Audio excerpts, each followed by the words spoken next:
մենք հաճախ ենք խոսում, հա, տնտեսական բնույթի հանցագործության մեջ են մեղադրում Սամվել Սարգսյանին, բայց այդ արարքները հիմնավոր կասկածի շեմն անգամ չեն հաղթարում։ Ես մի քիչ sense ժողովրդի մարդկանց համար, ոչ իրավաբանների համար հասու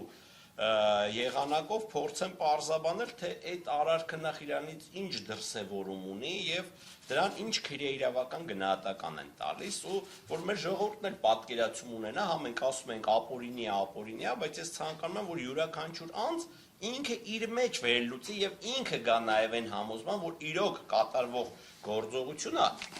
ապօրինի է եւ քաղաքական հետապնդման կոպիտ դրսևորման ձև ունի իր մեջ։ Նայեք, այդ տնտեսական հանցագործություն ասվածը, հա, փողերի լվացումը ասվածը իր մեջ ունի հետեւյալ դրսևորումը, հա, տվյալ այս դեպքում։ Իբրև ես կփորձեմ հնարավորինս նախաքննական գաղտնիքին շրջանցմամբ այդ ինֆորմացիան շատ կարևորում եմ մեր հանրությանը փոխանցեմ։ Ուրեմն ստացվում է հետ ՓԲ ընկերության մի քանի պաշտոնյա անձինք, հա, ղեկավար պաշտոն զբաղեցնող անձինք հիմնադրում են X ընկերություն եւ X ընկերությամբ իրականացնում են որոշակի գործողություններ։ Թողենք դա հանցավոր է, հանցավոր չէ, օրինակ մենք ունենք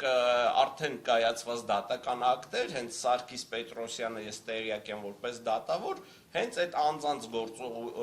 գործընկերներից մեկի մասով հաստատված է համարել, որ փողերի լվացման հանցակազմ գոյություն չունի։ Հիմա ինչ էր ասում վարույթ իրականացնող մարմինը, այդ ընկերության հետ Սամվել Կարապետյանը որևէ կապ եւ առնչություն չունի, հա, խոսքը վերաբերում է կայծաղբյուր ընկերությանը, որևիցե ձևով կապ եւ առնչություն չունի, բայց քննչական մարմինը ունի հետեւյալ դատողությունը, հա, ու շատ մեր համար զավեշտալի է, որ այդ աբսուրդի ժանրից բխող դատողությունը կիսում է նաեւ Վճռաբեկ Աթյանը, ասում է, այ գիտեք, քանի որ հեծի աշխատողներն են ստեղծել այդ ընկերությունը, իսկ դուք հանդիսանում եք հետ ՓԲ ընկերության հիմնադիր, ուրեմն նրանց կողմից կատարած փողերի լվացման, հա, իրանց ձևակերպման փողերի լվացման, դա փողերի լվացման ոչ մի դրսևորում գոյություն չունի, վստահ եմ այդ գործը հետո կքննվի ու մարդիկ ավելի մանրամասը կտեղեկացվեն, ասում է, այ նրանք որ արել են այդ գործողությունը, ուրեմն դու էլ քանի որ հեծի հիմնադիրն ես, ուրեմն արել են քո կազմակերպմամբ։ Ասում ենք, այ եղբայր ջան, հələ մի հատ փաստաթուղթ ցույց տու, մի հատ ապացույց ցույց տու, մի հատ վկայի ցույց տու, որ օրինակ այս մարդը որևէ ձևով առնչություն է ունեցել այդ ընկերության հետ, տնօրեններին կամ ղեկավարներին ասելա սենց վարվեք, նենց վարվեք, 0 պատասխան, 0 արձագանք, միակ փաստը այն է, որ ինքը հանդիսանում է հեծ ՓԲ-ի հիմնադիրը, իսկ եթե հեծ ՓԲ-ի աշխատակիցները հիմնադրել են ընկերություն ու կատարել են ենթադրյալ հանցագործություն, ես ենթադրյալը շատ եմ կարևորում, քանի որ դրան էլ ենք ծանոթ, այդտեղ էլ հանցագործություն չկա։ Կատարել են ենթադրյալ հանցագործություն, ուրեմն այդ ընկերության հիմնադիրը կազմակերպել է այդ արարքը, որպեսզի ժողովրդի համար պատկերավոր դառնա, նաև մեր քննիչների, թե իրանք ինչ ապօրինության շղթայի մեջ են մտել, ստացվում է, եթե քննչական կոմիտեի քննիչներից մեկը կաշառք է վերցնում, ուրեմն մենք ողջամտորեն կարող ենք ենթադրել, որ այդ կաշառք վերցնելու գործընթացը կազմակերպել է քննչական կոմիտեի նախագահը։ Բայց կարանք մի քիչ մեր մտավարժանքը էլ ավելի զարգացնել, չէ, ունենք նաև երկրի բարձրագույն ղեկավարություն, չէ, մի քայլ էլ վերև բարձրանալ, բայց չէ, որ այդ համակարգի մաս է կազմում։ Ուրեմն քննչական կոմիտեի նախագահի հետ նաև երկրի բարձրագույն ղեկավարությունն է կազմակերպել այդ կաշառք վերցնելու գործընթացը։ Այս տիպի աբսուրդի ժանրից ենք մենք խոսում, ու դրան Առաքելյանի դատարանը տվել է իրավական դիրքորոշում, մասնարարպես մեջբերել է այդ ձևակերպումը եւ ասել է, որ այն զուրկ է ողջամիտ իրավական բանականության սահմաններից, հա։ Նայեք, Առաքելյանի դատարանը նման ձևակերպում է տվել, որ մենք բացառիկ դեպքերում այդ որ ողջամիտ իրավական դատողության սահմաններից դուրս է դատական ակտերում շատ հազվադեպ ենք մենք նման ձևակերպումների ականատես դառնում, բայց դատարանը նման ձևակերպում է տվել։ Այդ նույն դիրքորոշումը կիսել է նաև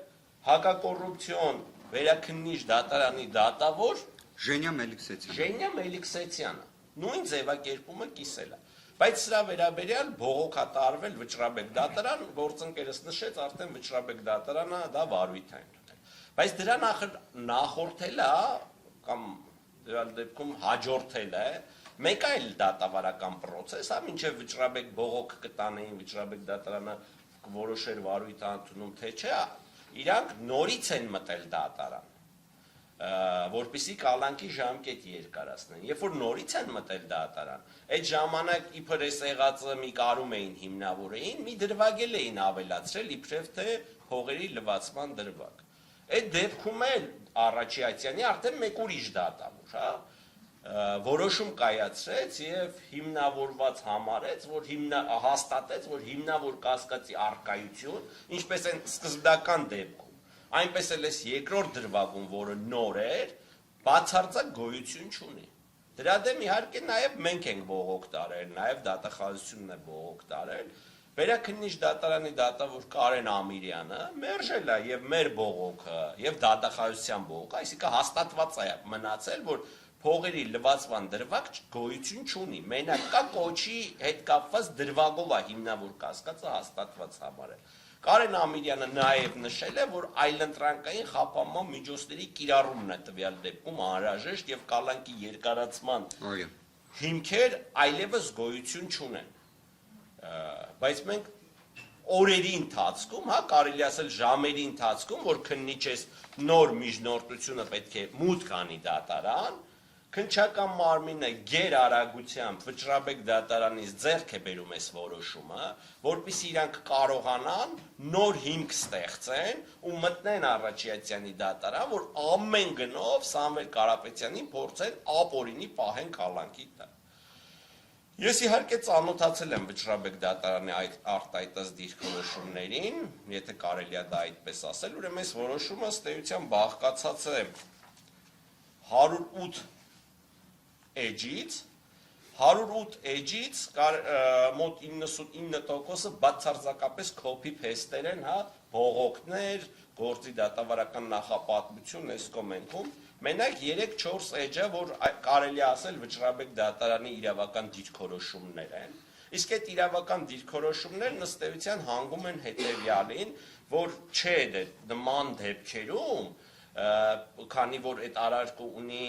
ավելի լատենտային հատկանիշ, նման դեպքերում հիմնավոր կասկածի շեմը պետք է ավելի նվազ գնահատել եւ պետք է հիմնավոր կասկածի առկայությունը փաստել։ Ես խորը մտավախություն ունեմ եւ Աստված, որ այդ մտավախությունը երբևէ չհաստատվի, որ այս որոշումը չի գրվել Վճռաբեկ դատարանում։ Վճռաբեկ դատարանի դատավորները 14 հատորանոց գործի նյութերին, չգիտեմ այն ժամանակ քանի հատոր էր։ 14 էր։ Հատոր գործի նյութերին չեն էլ ծանոթացել։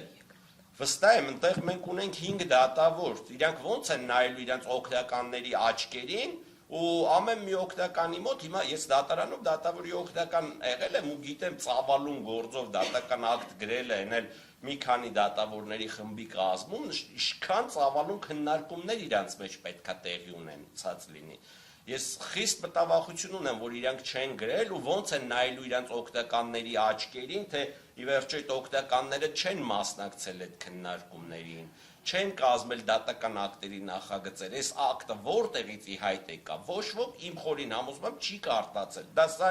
իմ սուբյեկտիվ կարծիքն է, իմ սուբյեկտիվ ենթադրությունն է, հիմնված այն փաստերի վրա, որ այսպիսի գերարագությամբ իրանք չէին կարա այդ ծավալուն գործը ուսումնասիրել, այդ ծավալուն գործը քննարկել ու վերլուծել եւ գալ նման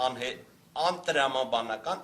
անհիմն հետևության։ Այս դատական ակտով, թեև իրանք կոչված են երաշխավորելու արտարադատության դատական համակարգի հեղինակությունը, բայց այս դատական ակտով իրանք արտարադատության ու դատական համակարգի հեղինակությունը նսեմացնում ու մասնապատիկ ցածրացնում են։ Ստեղ իրանք շատ սխալ իրավական վերլուծությունների են հանգել ու ելի եմ ասում, եթե հեծի աշխատողները կատարել են ձևականորեն, պայմանական վերցած, որևիցե հանցանք ու դա կարելի է վերել, ասել ուրեմն հեծի հիմնադիրը դրա կազմակերպողն է, այդ նույն տրամաբանությամբ պետական ապարատում ցանկացած չինովնիկի կատարած հանցագործության համար երկրի բարձրագույն ղեկավարին կարելի է նույն տրամաբանությամբ քրեական պատասխանատվության ենթարկել։ Ինչը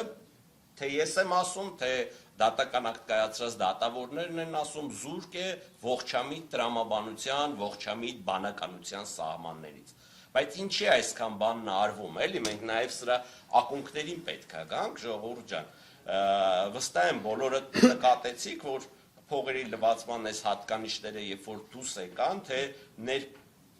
պետական մակարդակներում, հա, ժողովրդի մեջ, բոլորը դատապարտում են այդ դրսևորումը, որ ոնց կարելի է եկեղեցուն պաշտպանելու խոսք ասվի եւ դա համարվի հանցագործություն։ Դրա վերաբերյալ նաև միջազգային հանրությունից են բազմաթիվ բացասական արձագանքներ լսում, այսպես ասած, մեր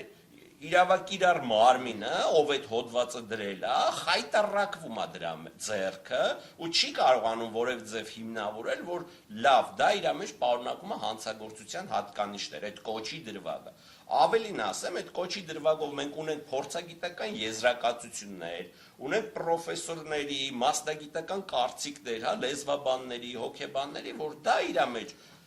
իշխանությունը զավթելու, չգիտեմ, իշխանությունը յուրացնելու որևէ էլեմենտ իր մեջ չի պարունակում։ Դա ուղղակի եկեղեցուն պաշտպանելու վերաբերյալ մարդու արտահայտած խոսք է։ Այսինքն ստացվում է, որ մեր քննչական մարմինները, նաև դատախազական մարմինները մտավախություն ունենալով, որ այդ դրվագով բնականաբար այս գործը չի կարող ապրել եւ չի կարող հեռանկար ունենալ, իսկ թե ներպետական մակարդակում, նաեւ միջազգային մակարդակում իրանք խայտառակվում են, որ նման ապօրինի հոդվածով են մարդուն մեղադրում, դրա համար այսպեսի շինց ու մեղադրանքներ են փորձել առաջադրել իբրև թե փողերի լվացում, որ կարողանան իրանց այն նախկին խայտառակությունը ինչ-որ ձևով քողարկել եւ մարդկանց սուտ ինֆորմացիա հրամցնել, թե Սամվել Կարապետյանը բացի կոչից նաև ախր փողերի լվացում է իրականացրել։